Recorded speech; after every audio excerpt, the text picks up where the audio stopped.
During the last decade, our fragile dependence on imported oil has brought a new focus on planning for a more secure energy future. At the same time, rapid addition of pollutants and greenhouse gases to the atmosphere over the past century has raised fears that the burning of fossil fuels will lead to a drastic rise in global temperature. These concerns have led to renewed interest in energy gases, particularly natural gas, the cleanest burning and least polluting of all fossil fuels.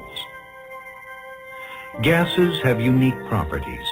They are light, they flow easily. Under pressure they compress and take up less space, but expand instantly when released. When cooled they contract, and when heated they expand. And some of them burn. These are the ones we call energy gases.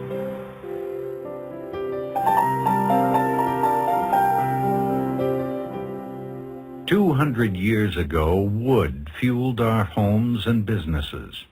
Thick forests covered the land and timber stood at our doorsteps. But as a fledgling steel industry grew, it devoured immense amounts of wood. 2 acres of trees were burned to produce the charcoal needed to smelt 1 ton of iron. Forests began to disappear, and wood prices soared.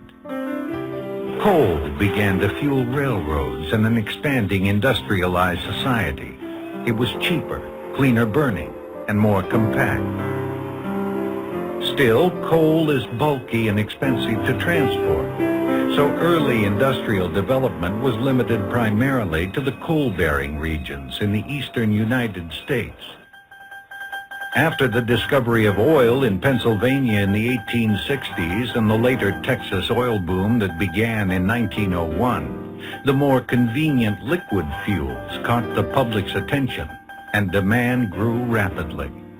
When the automobile captured our vision and imagination, the future importance of oil was assured, and then guaranteed further by the advent of air transportation.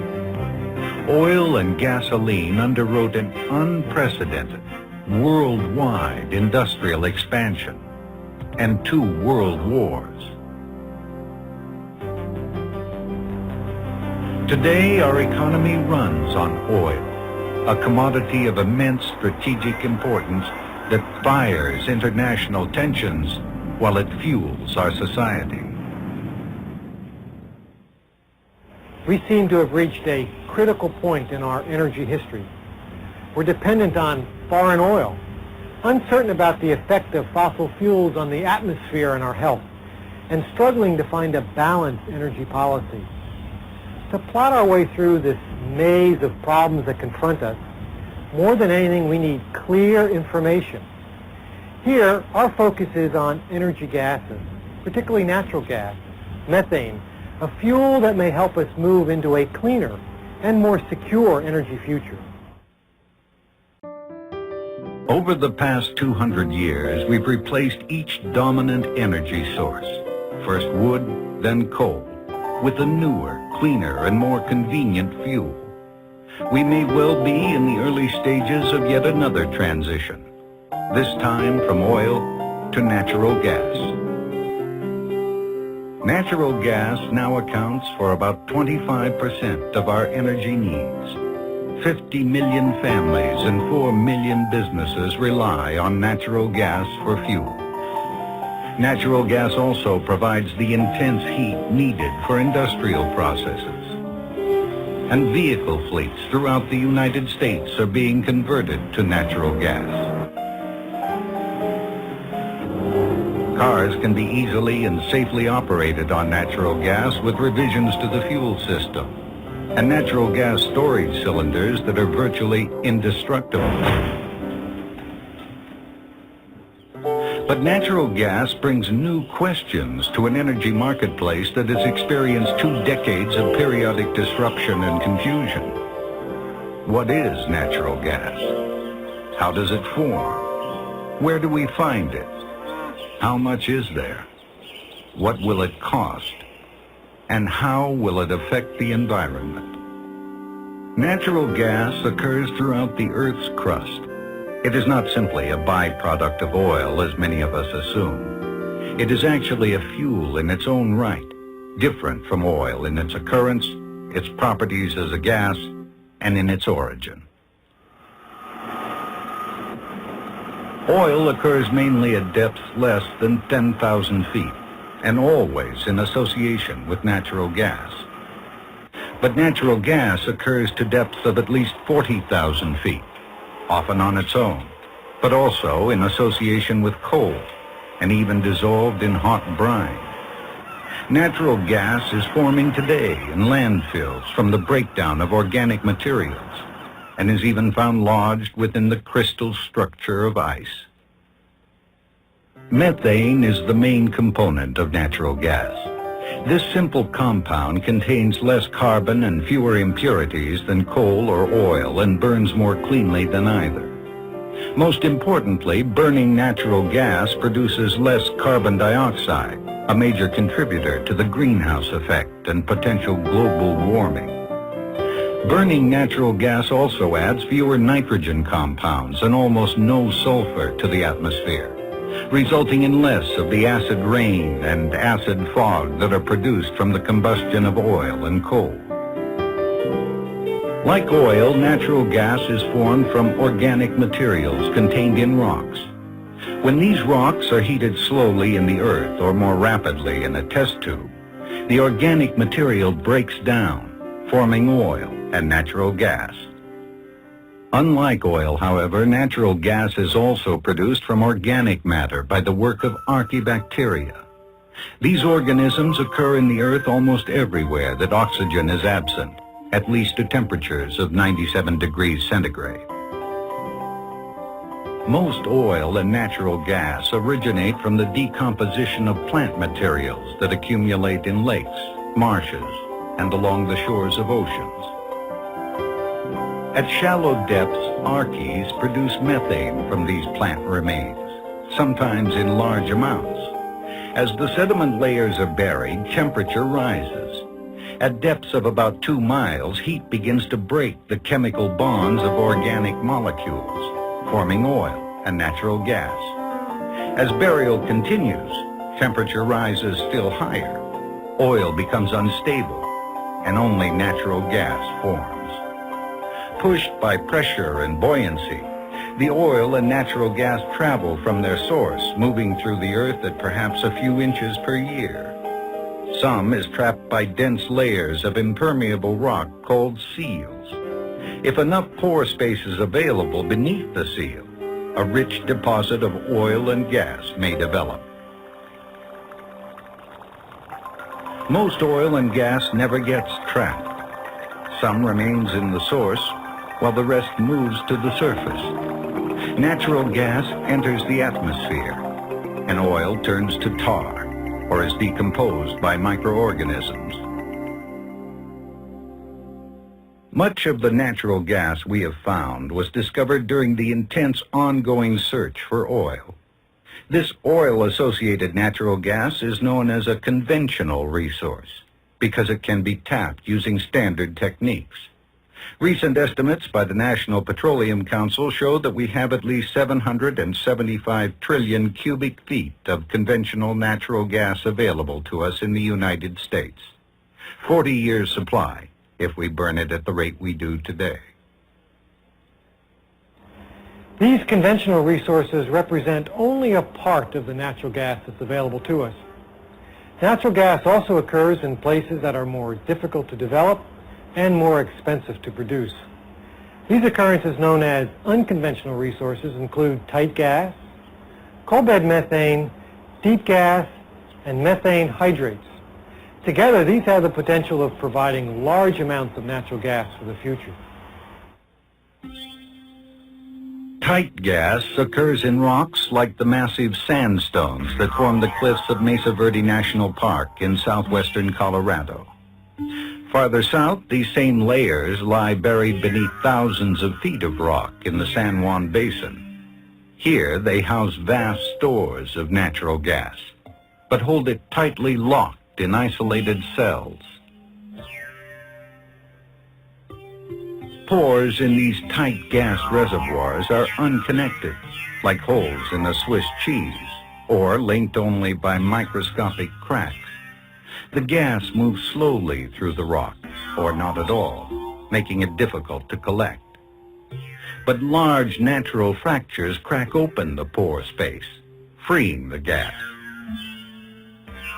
Zones of intensely fractured rock form concentrations of natural gas.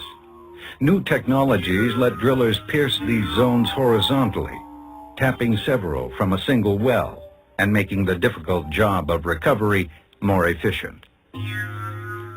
Tight gas sandstones hold immense quantities of natural gas, but much of it may be too expensive or even impossible to recover. Yet recent estimates suggest that tight gas might supply 400 trillion cubic feet of natural gas, enough to meet our present needs for 20 years.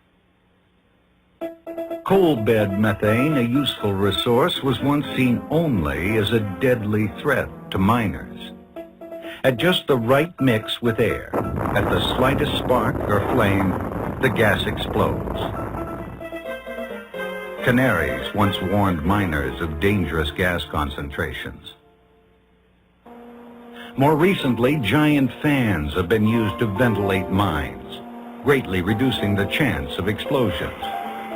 Now, coal bed methane is being captured for use as a fuel. In Alabama, where coal is being mined underground, holes are drilled to the top of a coal seam long before a new mine section is opened. Water is pumped from the coal to lower pressure and release methane. The gas moves to the surface, where it's compressed and delivered to a pipeline. Capturing methane also lowers the hazard for mining that follows and reduces the quantity released into the atmosphere. Methane is also produced from coals that are not mined underground. In northern New Mexico, the La Plata mine fuels the San Juan power plant. But 15 miles east of the mine, and several thousand feet below the surface, this coal bed delivers natural gas to wells that first tapped its potential in 1978, becoming the first coal bed methane produced in the United States. Some 1,700 wells have now produced about 40 billion cubic feet of natural gas from this coal. Coal bed methane is a relatively new resource, and the amount ultimately available in the United States is uncertain.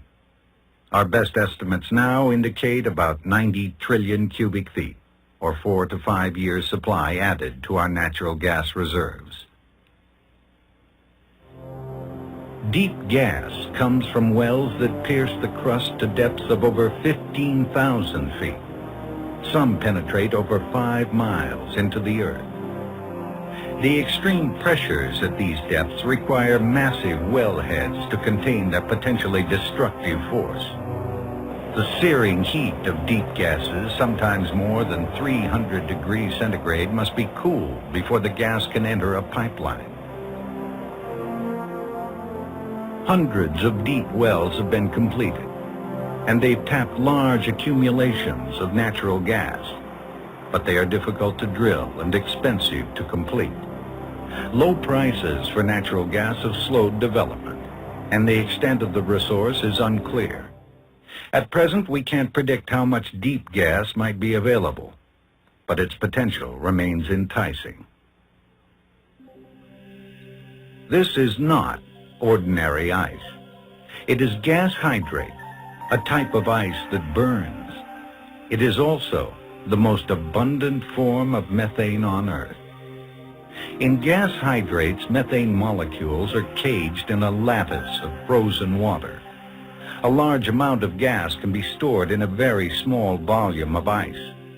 Melting a cubic meter of hydrate releases up to 170 cubic meters of methane gas.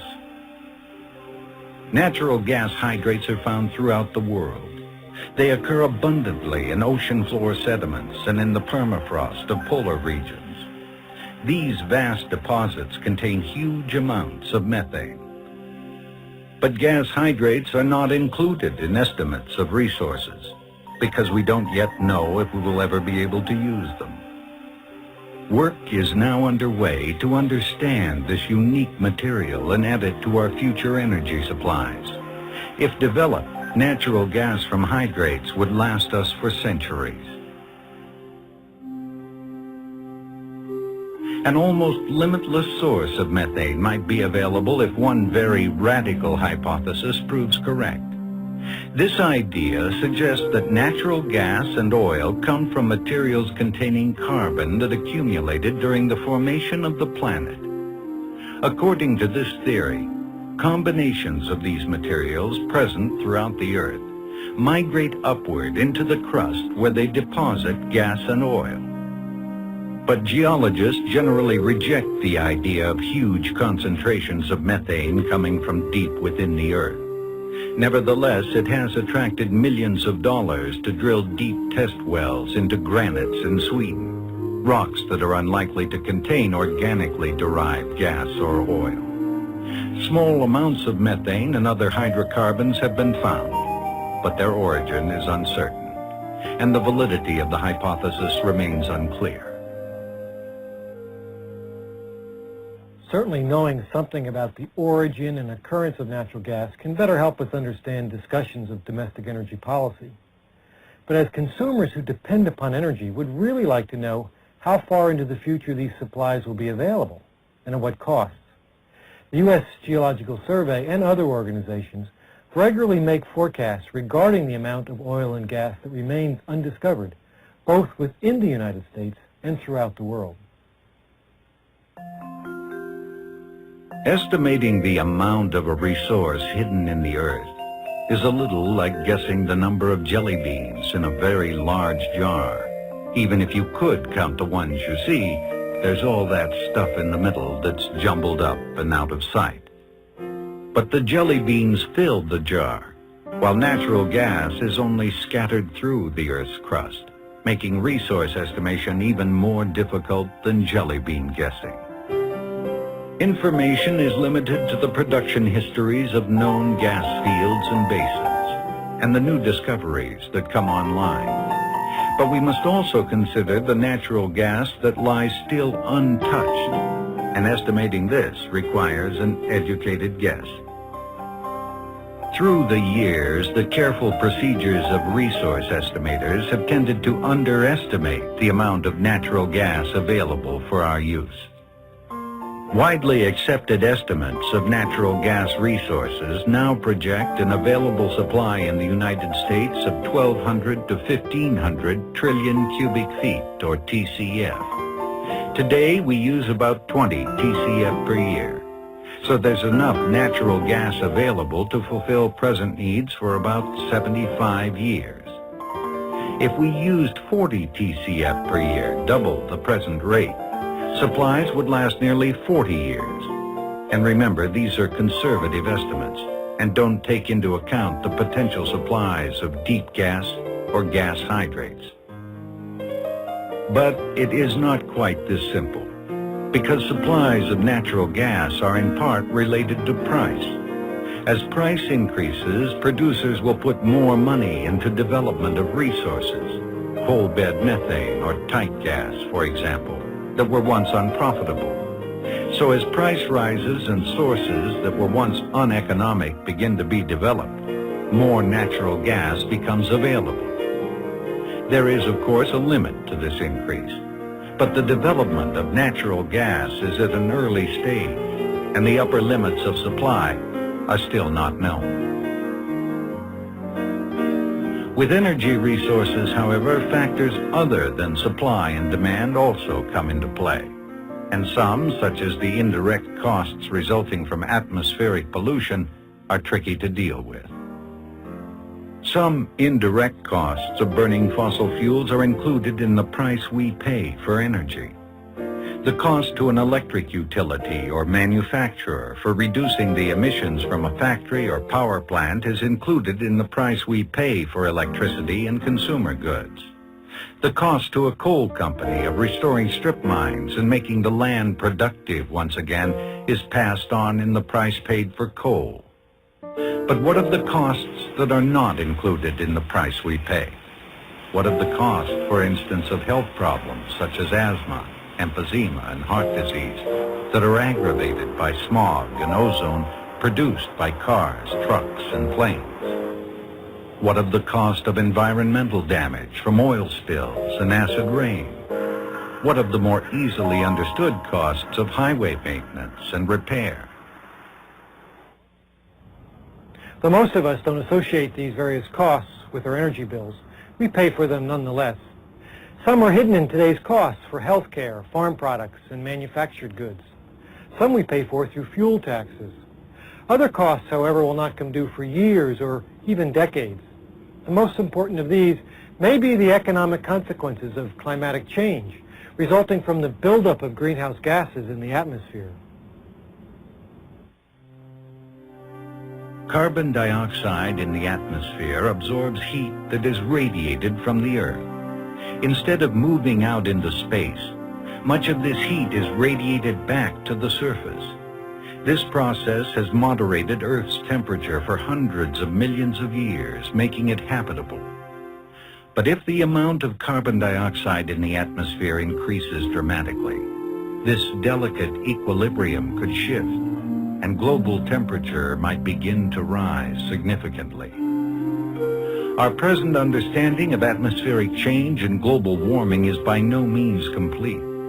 Nevertheless, records contained in ice up to 250,000 years old from the Greenland ice sheet does show that carbon dioxide has been accumulating in the atmosphere at an extraordinary rate for the past century. If this rate of increase continues, many scientists believe that it will lead to significant global warming. Such change could cause a shift of major agricultural belts that might turn existing farmland into deserts. Melting of polar ice caps might flood coastal cities and displace large populations. These potential dangers and the indirect costs that result from energy use suggest that we should at least bring clear and careful consideration to our energy choices. Burning natural gas compared with other fossil fuels does add smaller amounts of carbon dioxide and other compounds to the atmosphere. A methane-fueled car emits about 25% less carbon dioxide, 40% less nitrogen oxides, 45% less of the compounds that create smog, and 85% less carbon monoxide compared to an average gasoline-fueled vehicle. In electrical power generation, a natural gas-fueled combined cycle plant will emit 50% less carbon dioxide, 95% less nitrogen oxides, and 100% less sulfur oxides than a scrubbed coal-fueled plant. These comparisons indicate that increased use of natural gas would let us begin the process of reducing the amount of carbon dioxide and other pollutants added to the atmosphere. But the utilization of natural gas does have other consequences. When leaked into the atmosphere, methane contributes significantly to the greenhouse effect and might intensify global warming. Evidence indicates that the amount of methane in the atmosphere has doubled during the past 150 years of population growth and economic development. This is a little deceptive, however, as atmospheric methane comes from a variety of sources. Gas seeps and wetlands account for about 1/3 of the methane presently added to the atmosphere. This is the natural and continuing flow of methane from the Earth that has been taking place for millions of years. The 2/3 that's increasing comes from human activities. Agriculture, particularly rice cultivation and cattle raising, produces 1/2 of this. The final 1/3 comes from oil and natural gas activities, coal mines, landfills, and the breakdown of debris from clearing forests. As energy use increases worldwide, potential leakage during transportation of liquefied natural gas by tanker from gas fields in Russia, Algeria, Nigeria, and Venezuela will become an additional source of atmospheric methane. If use of natural gas is to help reduce the potential danger of atmospheric change and global warming, leakage from all sources worldwide will have to be kept to a small percentage of the total amount used. Measures to limit methane generated by human activities are underway. Natural gas distribution and transmission lines are being improved. Coal bed methane is being captured for use as a fuel, and methane extracted from landfills is being added to city fuel supplies or used to generate electricity. Natural gas also comes with a land use price tag. Presently, our supplies come from some 240,000 wells. At least 20,000 wells will need to be drilled each year to maintain present production. Even more may be needed if we are to fully utilize the 1,300 trillion cubic feet that is now available. While natural gas wells can be very unobtrusive, networks of access roads cut across the land. To really improve the condition of the atmosphere, even natural gas would need to be replaced in a few decades by a cleaner energy mix. This might include increased use of renewable resources and even nuclear fusion.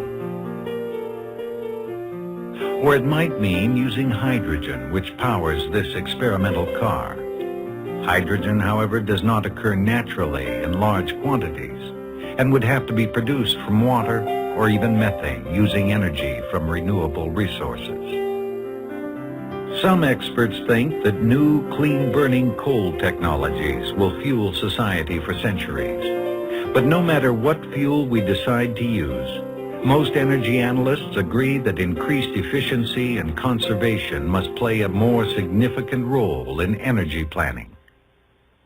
We need to remember that atmospheric pollution from energy generation and use is a global problem. A view of the Earth at night reflects the massive amount of energy we consume and the uneven distribution of its use. Right now, 20% of the world's population uses 70% of all energy. What will happen when the population doubles over the next 40 years? And energy use in developing countries expands to feed growing economies. The U.S. Geological Survey and other organizations are now approaching these and similar vital questions through a broad variety of projects, from field mapping to laboratory experiments and computer modeling. Some people maintain that our future well-being depends on critical decisions involving energy use and its effects on the environment. Others suggest that our concerns for the environment, especially involving uncertain factors such as climatic change, are exaggerated. Wasn't it Yogi Berra who once said that what gets us in trouble is not what we don't know, it's what we know for sure that just ain't so.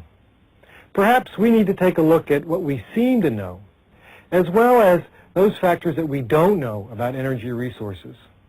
If we do, we may well find that a secure and clean energy future is within our grasp.